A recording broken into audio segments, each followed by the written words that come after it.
Commercial fisherman out of Rhode Island. I'm on the board of directors for the Northwest Atlantic Marine Alliance, and I'm on the Rhode Island Marine Fisheries Council in the state of Rhode Island in the USA.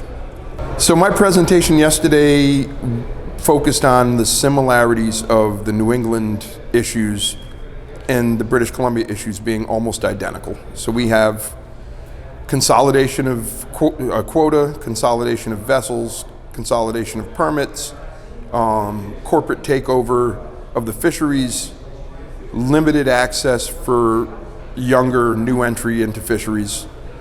And then on top of that, we have not just corporate takeover, but we have what recently happened was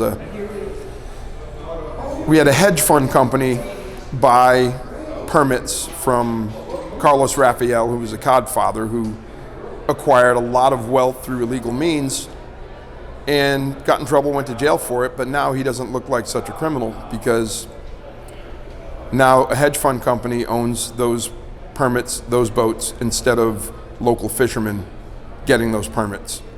So it's backwards, where the priority should be owner-operator. No foreign entity should own our fishery.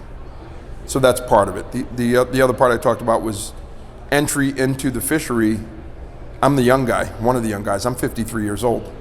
We're starting to get more younger people into the industry, so I guess that's a positive side for Rhode Island. The state fishery is focusing on getting more kids into the program to fish. The other similarities here are antiquated regulatory systems. You know, Rhode Island, New England, we are still trying to revamp counting fish, figuring out quotas. We throw away more fish than we harvest, than we land. And that's another piece of the puzzle. And it's shameful.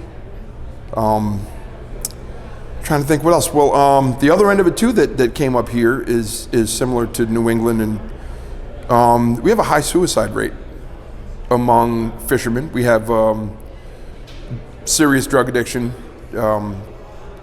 My son was a fisherman. He should have taken over my business, and he dealt with some issues with depression and so on and so forth, and addiction, and eventually took his own life. And it's not just me. That is rampant up and down the East, well, throughout the United States, throughout this whole industry. And now I'm hearing the same thing here. A 27-year-old took his own life, a First Nations fisherman. You know, and that's one of God knows how many others. So the similarities it's frightening, the similarities between British Columbia and the US. We've turned our fisheries into a commodities market, so that if you want to go ground fishing, you have to pay somebody else, some armchair fisherman, as somebody said here, slipper captains, I think that's what they called them. You have to pay them for your quota to go fishing. So here, I think somebody just said they had to pay $2 or $3 a pound for halibut, or $9 a pound for halibut, and then somebody said $90 a pound for the license, and I'm like, well, how do you make any money?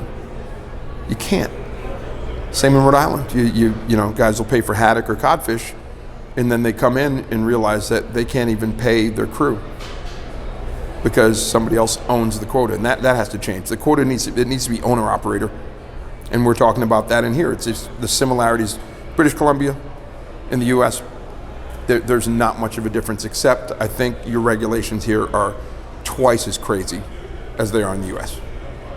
And I don't know if I forgot anything else. I think that was the gist of it, although somebody did find it funny because I didn't have a PowerPoint presentation, and I just walked up to the mic and said, "Hi, I'm Jason, I'm just a fisherman. I don't have PowerPoint presentation. I speak from the heart. That's all I know how to do." So that's all I can do.